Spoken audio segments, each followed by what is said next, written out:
Hi everyone, मैं जगवंत बेहरा यादव आपको स्वागत करता हूं उत्कल एजुकेशन वर्ल्ड को। आज हम लोग डिस्कशन करेंगे एक बेहतरीन चैप्टर के ऊपर जो कि अकाउंट का एक हिस्सा होता है। उसको हम लोग क्या कहते हैं? डेप्रिसिएशन कहते हैं। क्या कहते हैं? डेप्रिसिएशन। सो डेप्रिसिएशन का मतलब क्या होता है? डेप्रिसिएशन का मतलब ये होता है, डेप्रिसिएशन एक लैटिन वर्ड होता है। So depreciation comes from the Latin word depretium. Depretium का मीन्स क्या होता है? डिक्रीज। डेप्रीटियम का वैल्यू मीन्स क्या होता है? डिक्रीज होता है। Decrease is the price of fixed asset. किसके ऊपर डिक्रीज होता है? Fixed asset. फिक्स्ड एसेट आपको मालूम है फिक्स्ड एसेट क्या होता है? जो भी आपका टैंजिबल एसेट होता है उसको हम लोग फिक्स्ड एसेट कहते हैं। सो आज हम लोग डिस्कशन करेंगे किसके ऊपर? डेप्रिसिएशन के ऊपर। सो डेप्रिसिएशन किसको कहते हैं in accountancy? Depreciation refers to the aspect of the same concept of the fast and actual decrease of the fair value of an asset. Fair value of an asset such as decrease in the value of factory equipment such a year it used, such a year is used। कुछ साल आप जो भी fixed asset है उसको use करने के बाद उसका वैल्यू क्या हो जाएगा? डिक्रीज होने जा रहा और हो जाएगा, आपको मालूम नहीं रहेगा। क्योंकि ना जो भी मशीनरी और फिक्स्ड एसेट आप यूज़ करते हैं कंपनी के अंदर, वो काम करता है आपके लिए। कुछ देर बाद और कुछ साल बाद आपका जो फिक्स्ड एसेट होता है ना उसका वैल्यू धीरे धीरे घटने लगता है। सो इसको हम लोग क्या कहते हैं? Decrease of the value of fixed asset, और उसको डेप्रिसिएशन कहते हैं। डाउट क्लियर हो गया? डेप्रिसिएशन का मतलब क्या होता है?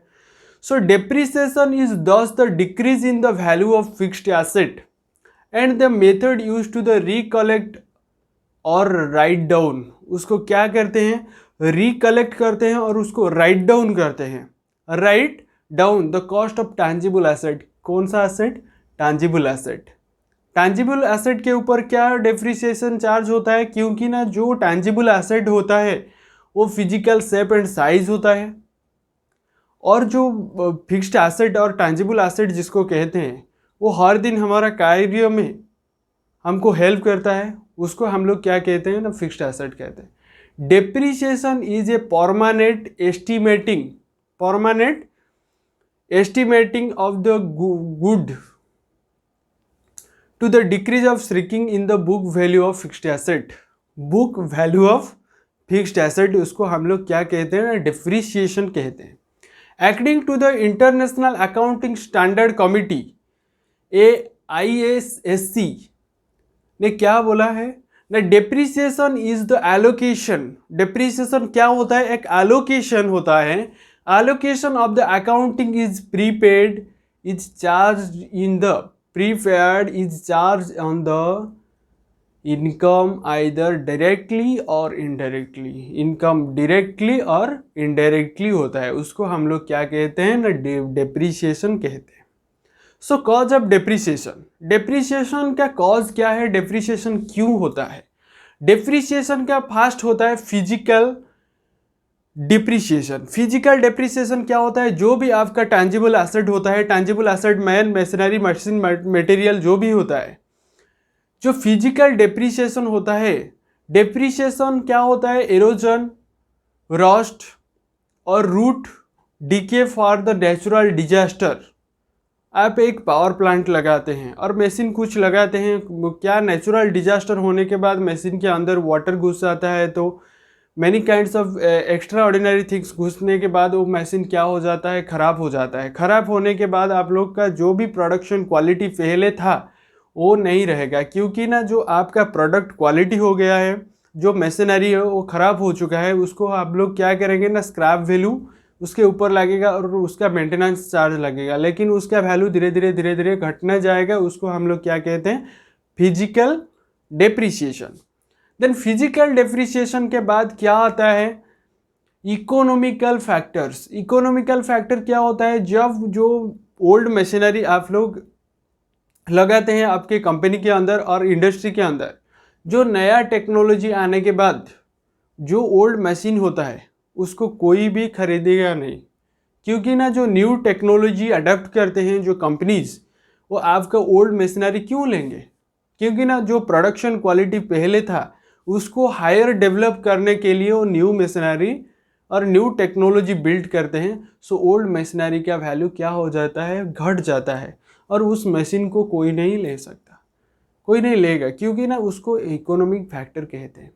Then time factor, time factor किसको कहते हैं? जो टाइम में जो मशीन ज़रूरत होता है उसको हम लोग हमारा पास है तो that is the very good for our organisation, that is the time factor. Then depletion and accident, depletion accident आपको मालूम है, एक्सीडेंट हो जाएगा तो आपका मशीन ख़राब हो जाएगा, तो आपका टैंजिबल एसेट ख़राब होने के बाद उसको सेल करने के आपको मन है तो, लेकिन उसको सेल नहीं कर सकते हैं, क्योंकि ना वो पहला जैसा क्वालिटी अब उसके पास नहीं है।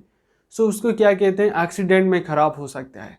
सो डेप्रीशिएशन जो होता है, डेप्रीशिएशन हम लोग कैसे कैलकुलेट करते हैं? डेप्रीशिएशन कैलकुलेट करने के लिए आपको 9 फार्मूला के ऊपर आपको कैलकुलेट करना है। 9 फार्मूला मैं आज आपको सामने रखता हूँ, उसके बाद नेक्स्ट वीडियो में डिस्कशन करूँगा। पहला क्या है, डायरेक्ट मेथड, और डायरेक्ट मेथड उसको क्या कहते हैं, फिक्स्ड इंस्टॉलमेंट मेथड, उसको क्या कहते हैं, फिक्स्ड इंस्टॉलमेंट मेथड। और सेकंड में क्या होता है, डिमिनिशिंग बैलेंस मेथड। कौन सा method? Diminishing balance method. Then diminishing balance method के बाद आता है sum of the digit method, sum of the digit method. Sum of the digit method के बाद क्या आता है, annuity method, annuity method. Annuity method के बाद आता है depreciation fund method, depreciation fund method. Then depreciation fund method के बाद क्या आता है, इंश्योरेंस पॉलिसी मेथड।